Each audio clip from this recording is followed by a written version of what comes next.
Hey guys, Knife Detector here. And guess what? This is part 2 of the Leatherman Charge multi-tool video. Now, the first time I introduced this video to you, this knife to you, or this multi-tool to you, I'm sorry, a lot of people call these knives because they do have knives in them, as you can see by this replacement blade. I told you that there was a reason I got this so cheap, because usually these run for about $100 or more. Now, this is in very good condition for being used, and I got this at a pawn shop. But here's the reason why I got it so cheap. It's because of this blade right here. See how this blade has just been over sharpened, really over sharpened, really badly. The person who sharpened this before just really wanted it to be sharp. It didn't really care about aesthetics and how it looked. But they sharpened it so much that it's almost meeting the finger opening right here, the thumb hole. So you don't want that, and you certainly don't want something that looks terrible, right? And I don't like it because it looks really bad. I hate it when blades get this used. That bothers me. I have another video on a Buck 112 where I had to replace that blade because I had a Buck 112 that I bought used that just, the blade was in similar condition to this one. So I want to go ahead and do a blade replacement. Now, when I looked on YouTube, sorry, not YouTube, on eBay, I found that the blades to replace, direct replacement for the Leatherman Charge, that it's going to be basically just a regular a drop point blade, you know, that it comes with, were very expensive. It was about $43 just to buy this blade, and at that point you're spending half the price of a new multi-tool. So I didn't want to spend that, so I researched a little bit more on eBay, and I found this. This is a replacement blade that is to another Leatherman Charge. This is the original Leatherman Charge. They make another model called the TDI, and they make another model, I believe, called the Plus. Forgive me if I'm wrong, but those are different models that I've seen for sale on eBay.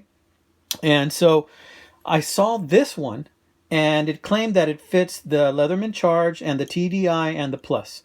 So we're going to try and swap this out. We're going to try and take this blade out, the old one, and swap it out with this serrated blade.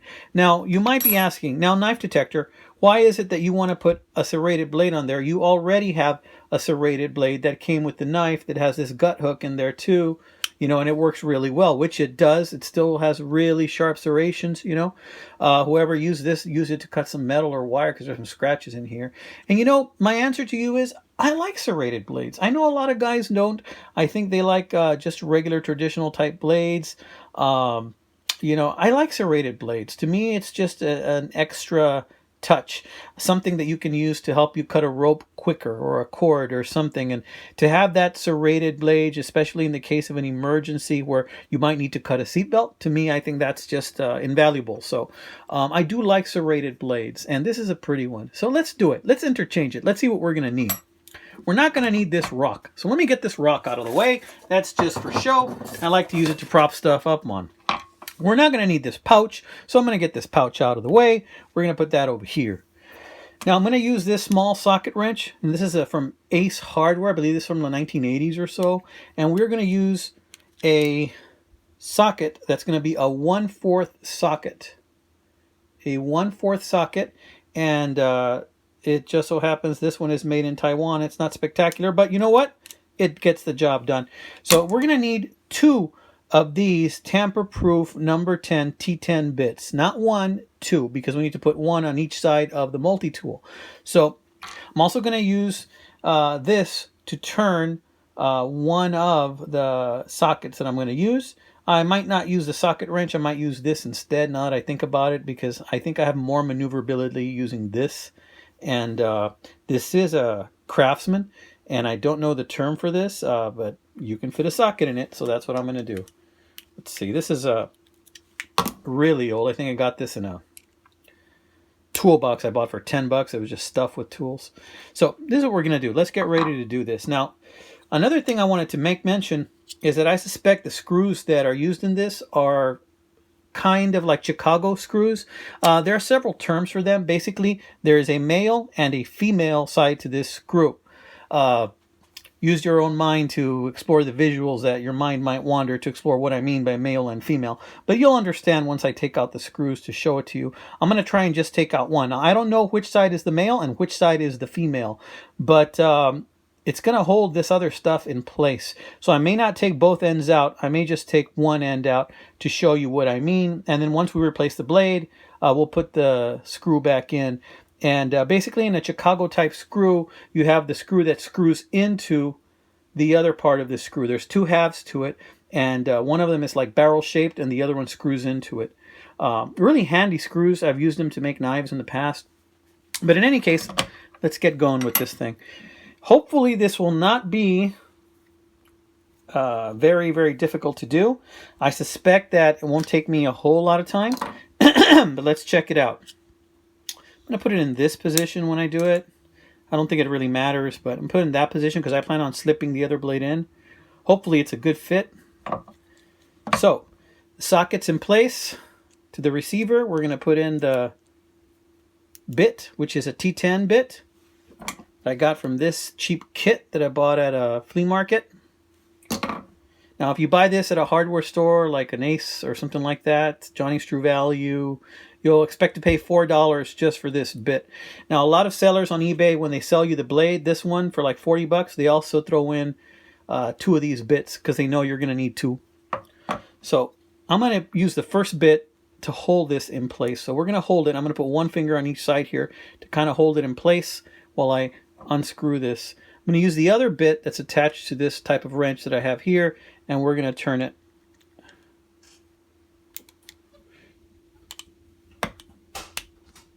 Now you need to make sure these seat correctly because you don't want to strip the screw, because then you'll have to buy something else on eBay.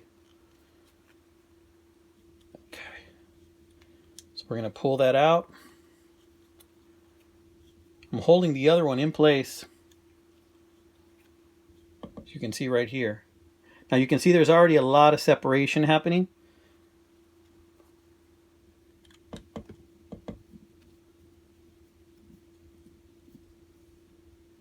Now that screw is going to have to come all the way out so that we can pull that blade out.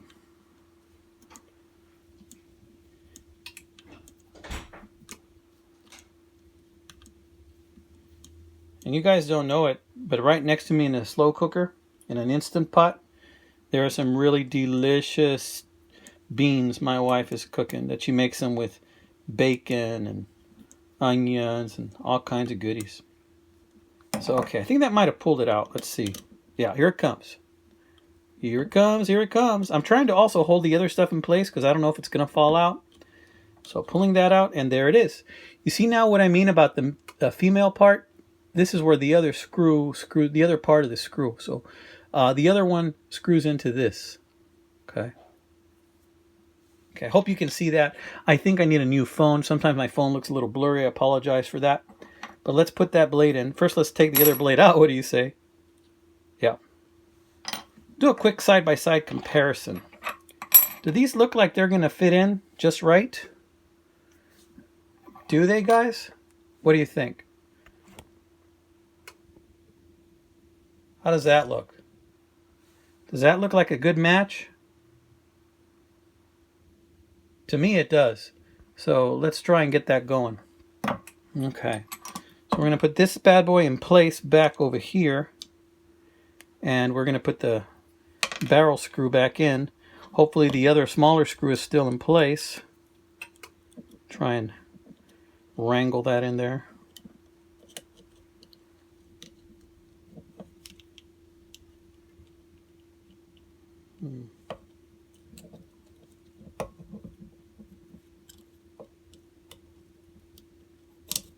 Okay.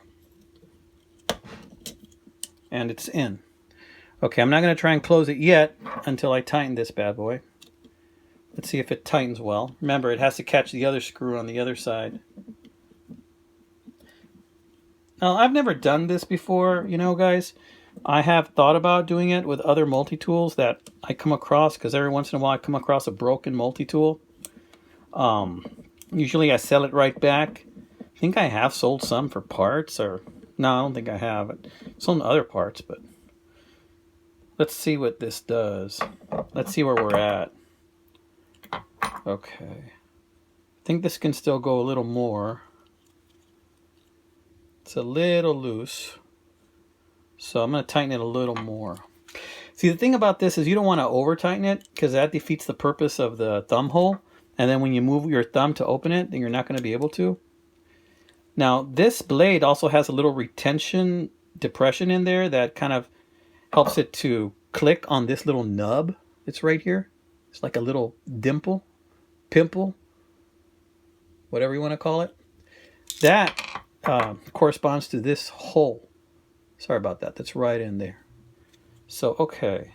Let's just take a quick gander and see if it's going to be a working thing. Yeah. Looking good, looking good. Yep, snaps into place. Pretty good. Just needs a little bit of tightening. Okay, guys, I think this is going to be a winner. That's what I think. I'm thinking winner, chicken dinner on this bad boy. And you know, I don't mind having two serrated blades. I kind of like that. More the merrier as far as I'm concerned. But let's tighten that a little bit more. Because if you have it too loose, the other side's going to be loose too. So let's see here. This is actually the file. No, that's not loose at all. That's pretty good right there. Now, the other time I didn't show you the saw, but this also has a saw. Pretty mean looking saw. Pretty nice. Okay. This is the other serrated blade. Now this one doesn't open with the thumb very easily. You have to kind of help it along because it has this very pronounced prong here that kind of holds it in place and falls in that little dimple there. But as far as this blade is concerned, that's a total win, guys. That's a total win. Okay, this is a knife detector. This is going to be a short video. Just wanted to see if we can get this done today. Never done that before, but I wanted to show you guys the results. Okay, y'all have a wonderful, wonderful day ahead of you. God bless. Take care, my friends. Keep your knives sharp. Keep your wits even sharper. Oh, and by the way, stay tuned for some giveaways. Comment on my videos because I'll be hitting 1,000 subscribers soon, and when I'm safely over that hill, I'm going to go ahead and start doing a few giveaways here and there. So stay tuned. Comment on my videos, and if you do happen to win a giveaway, then I'm going to want you to comment your email on that same video. Now, the giveaway video is going to be a surprise, so you never know which video is going to be the video that is for the giveaway. All right, guys, take care.